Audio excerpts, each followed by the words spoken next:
जिनके हस्बैंड्स की डेथ हो गई है उनको तो वोट का अधिकार तक नहीं देता है क्लब। ये किस युग में क्लब जी रहा है? महिलाओं के अधिकारों की कोई बात ही नहीं करता है। साहब हमने कर दिया 3 साल के बाद हिसाब देंगे। क्यों देंगे 3 साल बाद हिसाब?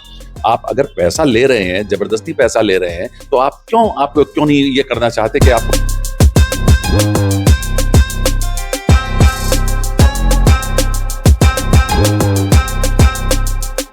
मगर आज की डेट के अंदर जो मुद्दे सबसे ज्यादा बढ़ रहे हैं वो हैं जातिवाद। व्यक्तिगत मुद्दे सामने आने शुरू हो जाते हैं। लोग ये कहते हैं कि मैंने उस ग्रुप को हराना और मैंने जीतना। इसके अंदर जो वास्तविक क्लब का है वो एक दुर्भाग्यपूर्ण वातावरण तैयार हो जाता है जिसकी हमेशा भ्रष्ट ना करनी चाहिए। ये तो हमेशा कहा गया कि टाइम टू टाइम बायलॉज में चेंजेस होने चाहिए। पुराना जो चले आ रहे हैं ब्रिटिश जमाने के आज कानून बदले जा रहे हैं, तो क्लब के संविधान में क्यों नहीं बदला जा सकता? कल 15 दिसंबर को सहारनपुर क्लब का चुनाव है। आखिर सहारनपुर क्लब है क्या और कौन कौन इस बार दावेदार है, ये हमने आपको पिछली वीडियो में बताया था। इसी पर चर्चा करने के लिए शहर के प्रतिष्ठित और सामाजिक लोग हमारे साथ है। विश्वजीत पुंडीर जी है, डॉक्टर विनीता मल्होत्रा जी है, रविंदर मिगलानी जी है और डॉक्टर पंकज खन्ना जी है। पुंडीर जी, मैं सबसे पहले आपसे शुरुआत करूंगा कि माहौल गर्म है, सभी अपनी दावेदारी ठोक रहे हैं, तो किस तरह का माहौल है इस बार क्लब में और क्या क्या आपकी एक्सपेक्टेशंस है? सर, क्योंकि इलेक्शन है, बहुत ही प्रतिष्ठापूर्ण इलेक्शन होता है हर तीसरे साल, और इस बार भी ये हो रहा है। अपने बिल्कुल जवानी पे है इलेक्शन, कल इलेक्शन होना है, तो जितने भी पक्ष हैं सारे के सारे लोग अपनी पूरी ताकत लगा रहे हैं। और एक्सपेक्टेशन तो हर बार हर टीम से होती ही है, क्योंकि हर बार जब नए लोग आते हैं, नए विजन से आते हैं, तो बहुत सारी चीज़ें ऐसी हैं कि जो वहाँ और अच्छी हो सकती हैं। बहुत लोगों ने पीछे जब पिछली टीमें थी उन्होंने अच्छा काम किया, अब अगली टीम से और अच्छी उम्मीद करते हैं, तो बढ़िया होगा। जो टीम आएगी अच्छा काम करेगी। मिगलानी जी, आप भी लंबे समय से क्लब में हैं, तो क्या क्या बदलाव आपने अभी तक देखे और आगे क्या कुछ सोच है और किस तरह से बदलाव होने चाहिए आगे? देखिए दीपक जी, धन्यवाद, आपने हमें अपनी बात कहने का मौका दिया। मैं आपके माध्यम से एक दो बातें जरूर कहना चाहूँगा, क्योंकि ये जो क्लब है सहारनपुर क्लब का मीनिंग तो होता है जोड़ना, लेकिन अनफॉर्चुनेटली जो ये इलेक्शन होता है तो उसमें दो ग्रुप बन जाते हैं और ग्रुप होने का मतलब ग्रुपिज्म हो जाता है। तो मैं तो ये चाहूँगा कि इसको कुछ ऐसा रास्ता निकाला जाए कि ग्रुपिज्म ना होके इलेक्शन का तरीका एक और भी मैं प्रपोज करना चाहूँगा, क्योंकि जो आजकल ये पर्सनल मीटिंग्स हो रही हैं उसमें कोई आदमी सब लोग, छोटा शहर है, सब एक लोग दूसरे से जुड़े हुए हैं। किसी के यहाँ जाते हैं तो वो सोचता है कि ये मेरा वोट हो गया, जिसके यहाँ नहीं जाते वो किसी वजह से हम बाहर चले गए तो वो सोचता है कि ये उसके ग्रुप में नहीं गया, तो लोग अपनी अपनी कैलकुलेशन लगाने लग जाते हैं। मेरा ये सोचना है कि जाने का मतलब वोट पक्का मत समझिए। और दूसरी बात, इसको लोग आजकल खिलाना पिलाना चल रहा है, ये कोई ऐसा वोट नहीं है कि खिलाने पिलाने से वोटर प्रभावित होगा। वोटर देने वाले को ये देखना चाहिए कि किसका व्यक्तित्व क्या है, उसकी सोच क्या है, उसका विजन क्या है, उसकी पर्सनैलिटी कैसी है, वो बिहेवियर कैसा है, कितना डेडिकेटेड है, कितना उस पर टाइम है। इन चीज़ों को देखकर वोट देना चाहिए, ना कि खिलाने पिलाने से हम प्रभावित होकर दें। दूसरा मेरा एक और सुझाव है कि क्लब के प्रांगण में इन दोनों ग्रुप को अलग अलग दिन 2 बार वहाँ पर एक ऑफिशियल मीटिंग कॉल करनी चाहिए और कैंडिडेट अपना प्रेजेंटेशन दें और सभी लोग उसमें आमंत्रित हों, मैक्सिमम लोग जाएं और उनकी बात सुनें। जिनसे जो प्रभावित हो उनको वोट दें। उससे क्या होगा कि टकराव और ये ग्रुपिज्म डेवलप नहीं होगा, निष्पक्ष होगा और जो रिजल्ट भी आएगा वो निष्पक्ष आएगा। और एक छोटी और बात कहना चाहूँगा कि जातिवाद से ऊपर उठकर वोट देना चाहिए। अक्सर ये देखा जा रहा है ये पंजाबी समाज है, वैश्य समाज है, तो इसमें ये क्लब जो है, क्लब का तो था जोड़ना, ये राजनीतिक मंच नहीं है। मेरा निवेदन ये है कि सभी से कि इसको जातिवाद से ऊंचा उठकर देखें, इसको व्यक्तित्व से प्रभावित होकर वोट दें, ना कि जाति विशेष को देखकर। धन्यवाद। पंकज जी, आप तो बहुत करीब से चुनाव को देख रहे हैं और पहले भी जो समय रहा, जो मिगलानी जी कह रहे हैं कि ग्रुप नहीं होना चाहिए और जो पार्टीज का दौर चल रहा है इसको भी हमें बंद करना चाहिए, तो उसको आप कैसे देखते हैं? मेरा शहर सहारनपुर, और शहर सहारनपुर के अंदर संभ्रांत लोगों के, पढ़े लिखे बुद्धिजीवी लोगों का एक ऐसा समूह जिसका नाम सहारनपुर क्लब है। ये क्लब बाजोरिया रोड पे सालों से है। यहाँ पर कई ऐसे संरक्षक, कई ऐसे मार्गदर्शक आए जिन्होंने अपनी प्रतिभा के अनुसार क्लब को एक मार्गदर्शन दिया और आज क्लब इस दायरे के अंदर आ गया है। पहले तो क्लब जो चुनाव हुआ करते थे उनका सिर्फ यही मुद्दा हुआ करता था कि हम क्लब की प्रोग्रेस के बारे में क्या बात करें, मगर आज की डेट के अंदर जो मुद्दे सबसे ज्यादा बढ़ रहे हैं वो हैं जातिवाद के। जातिवाद हर चीज के अंदर, हर क्षण में एक दुर्भाग्यपूर्ण एफर्ट होता है जिसकी हमेशा भ्रष्ट ना करनी चाहिए। दूसरी चीज, अगर कोई भी इलेक्शन हो, किसी भी तरीके हो, तो कम से कम मंथली एक एजीएम का ऑर्गेनाइजेशन होना बहुत जरूरी है। उस एजीएम के अंदर पिछले 3 महीने की जो बैलेंस शीट है, जो उसके एक्सपेंडिचर्स हैं, जो उसके अंदर यूटिलाइज हुआ पैसा, उसको कम से कम मेंबर्स को पता होना चाहिए। होता क्या है कि जब इलेक्शंस होते हैं तब तो लोग एक समूह रूप से आके साथ जुड़ जाते हैं और क्लब के मुद्दे तो बहुत पीछे छिटक जाते हैं, क्लब के मुद्दे नहीं रहते, व्यक्तिगत मुद्दे सामने आने शुरू हो जाते हैं। लोग ये कहते हैं कि मैंने उस ग्रुप को हराना और मैंने जीतना। इसके अंदर जो वास्तविक क्लब का है वो एक दुर्भाग्यपूर्ण वातावरण तैयार हो जाता है, जिसकी हमेशा भर्त्सना करनी चाहिए। एक आने वाले मेंबर को किस चीज की जरूरत होती है? आने वाले मेंबर को एक प्रिविलेज की जरूरत होती है, आने वाले मेंबर को इम्पोर्टेंट फील होने की जरूरत है। क्या इस क्लब ने एक मेंबर जो इसको प्रॉपरली ड्यूज दे रहा है, क्या उसे एक प्रिविलेज कार्ड नहीं प्रोवाइड करा सकती? क्या इलेक्शन का ये क्राइटेरिया नहीं हो सकता कि जो आने वाला कैंडिडेट है वो अपनी अटेंडेंस शीट वहां पर रखे कि मैं इस क्लब के अंदर इस 3 साल के अंदर कम से कम 80 या 90% मेरी उपस्थिति थी, तो मैं एलिजिबल हूं क्लब्स की प्रॉब्लम को जानते हुए क्लब के समाधान हेतु। क्या ऐसा क्राइटेरिया नहीं हो सकता? क्राइटेरिया चेंज हो जाते हैं, दलगत राजनीति के अंदर लोग घुस जाते हैं और मुद्दे क्लब का तरक्की रुक जाती है। तो मेरा सुझाव है इस चीज पे गौर किया जाए। अभी हमने तीनों लोगों से बात की तो कहीं ना कहीं बात ये आई कि राजनीति में फंसकर रह गया है सहारनपुर क्लब। राजनीति नहीं होनी चाहिए। बात जाति की भी हुई, बात ग्रुप्स की भी हुई और बात पार्टी की भी हुई। बात महिलाओं की भी होना जरूरी है और हमारे साथ डॉक्टर विनीता मल्होत्रा जी है। मैम, आप किस तरह देख रहे हैं, क्योंकि आप भी लंबे समय से मेंबर हैं, महिलाओं के लिए क्या स्पेशल होना चाहिए? थैंक यू मुझे ये अपॉर्चुनिटी देने के लिए कि मैं महिलाओं के संबंध में बात कर सकूं। मैं महिला हूं तो महिला के अधिकारों की बात करूंगी। सहारनपुर क्लब में जो भी टीम आए सब अपने ही हैं, दोनों टीम। लेकिन सबसे बड़ी बात क्या है कि महिलाओं के अधिकारों की कोई बात ही नहीं करता है। पुराने नियम, सदियों पुराने नियम सहारनपुर क्लब में चले आ रहे हैं, उनमें बदलाव की कोई बात ही नहीं करता है।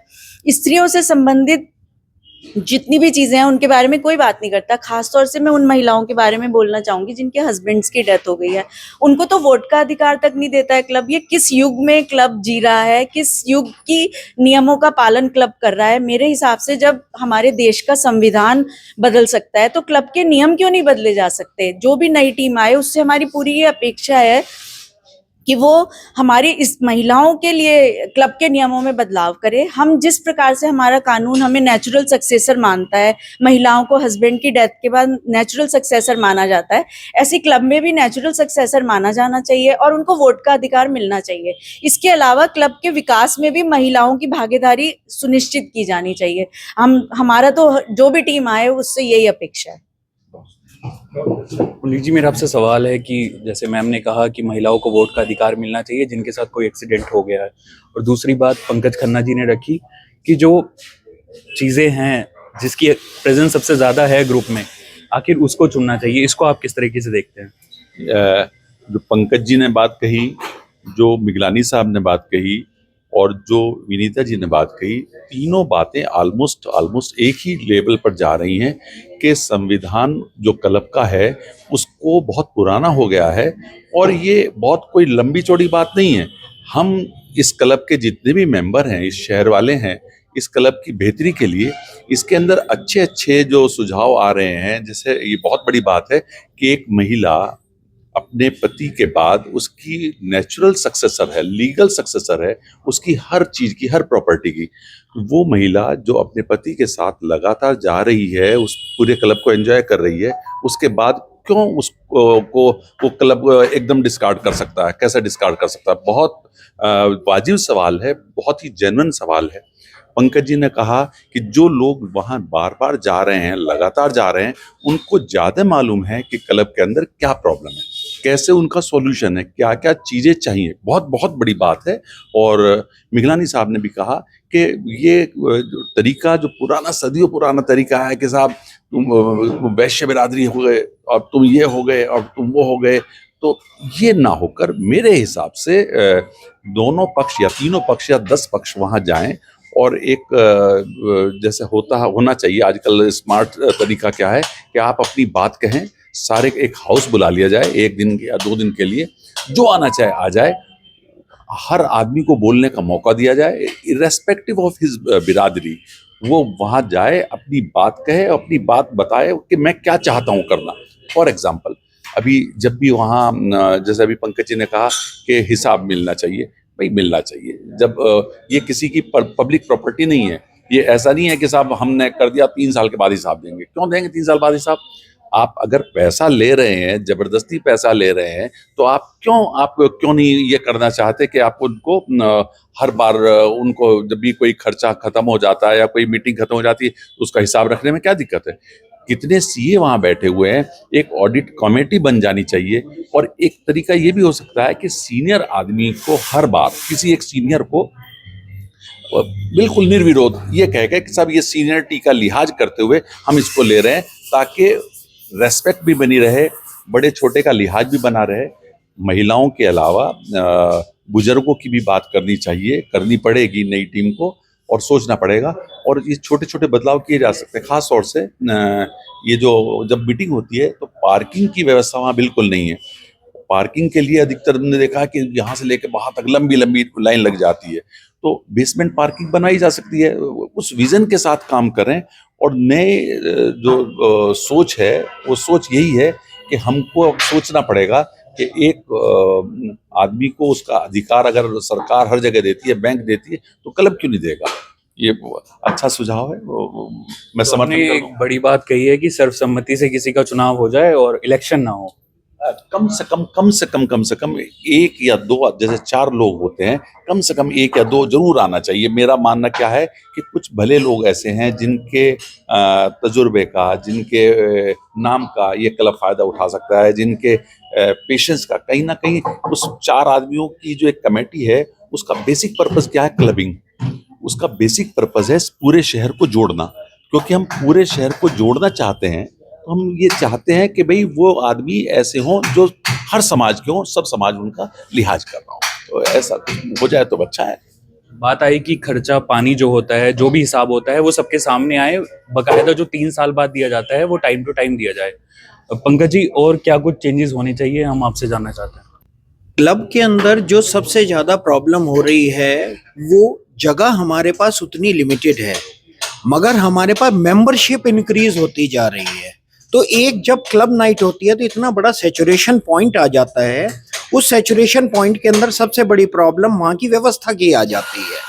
क्या हम अपने क्लब के अंदर मेंबरशिप पोर्टेबिलिटी नहीं ला सकते?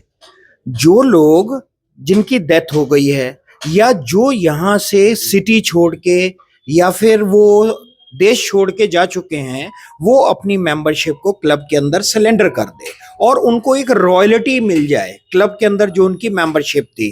क्लब की भी एक जनरेशन फंडिंग हो जाएगी। तो हमें वो टाइम आ गया है कि क्लब के मेंबर्स के ऊपर बर्डन ना डाल के क्लब को सेल्फ फंड जनरेटिंग प्रोग्राम की तरफ भी सोचना चाहिए। और अगर जैसे 100 रुपया किसी की मेंबरशिप फीस है, तो 25 रुपया उसके अंदर क्लब ले ले, क्लब का भी फंडिंग रेज हो गई और 75% उस पोर्टेबिलिटी करने वाले मेंबर को मिल जाए। ये मेरा सुझाव है। मिगलानी जी, इसी से जुड़ा मेरा आपसे ये सवाल है कि जब बात हो रही है कि हम सर्वसम्मति से एक जने को चुने और जो पुराने बायलॉज आ रहे हैं उसको चेंजेस करने की बात हो रही है, तो इस पर आपका क्या कहना है? देखिए, ये तो हमेशा कहा गया कि टाइम टू टाइम बायलॉज में चेंजेस होने चाहिए। पुराना जो चले आ रहे हैं ब्रिटिश जमाने के, आज कानून बदले जा रहे हैं, तो क्लब के संविधान भी क्यों नहीं बदला जा सकता? जैसी वक्त की रिक्वायरमेंट है वैसा होना चाहिए, ये तो बिल्कुल है। और जहाँ तक बात है पार्किंग के लिए, जैसे वैले पार्किंग, जब तक कोई नया पार्किंग स्पेस नहीं बनता तो कम से कम इनको किसी भी नाइट वाले दिन वैले पार्किंग का अरेंजमेंट जरूर करना चाहिए, जो कि बहुत इजीली और बहुत छोटे से फंड पे अरेंजमेंट हो सकता है। क्योंकि गेस्ट आते हैं, जो मेंबर्स आते हैं, उनको पार्किंग की इतनी ज़्यादा प्रॉब्लम आती है, काफ़ी दूर जाना पड़ता है, तो ये वैले पार्किंग तो बड़ी इजीली अरेंज हो सकती है। तो कुछ चीज़ें आई कि जो बायलॉज है क्लब के वो चेंज होने चाहिए, पार्किंग की समस्या है, और जो लोगों से फीस ली जा रही है कहीं ना कहीं उनका प्रॉफिट जो मेंबर्स है उनको भी हो। ये सब बातें जो शहर के प्रतिष्ठित लोग हैं उन्होंने रखी। आप सहारनपुर क्लब को लेकर क्या सोचते हैं, और कल चुनाव होना है उसमें आप किस तरह का आप साथ दे रहे हैं, किस ग्रुप का साथ दे रहे हैं, वो कमेंट बॉक्स में ज़रूर बताइए। अभी के लिए इतना ही, धन्यवाद।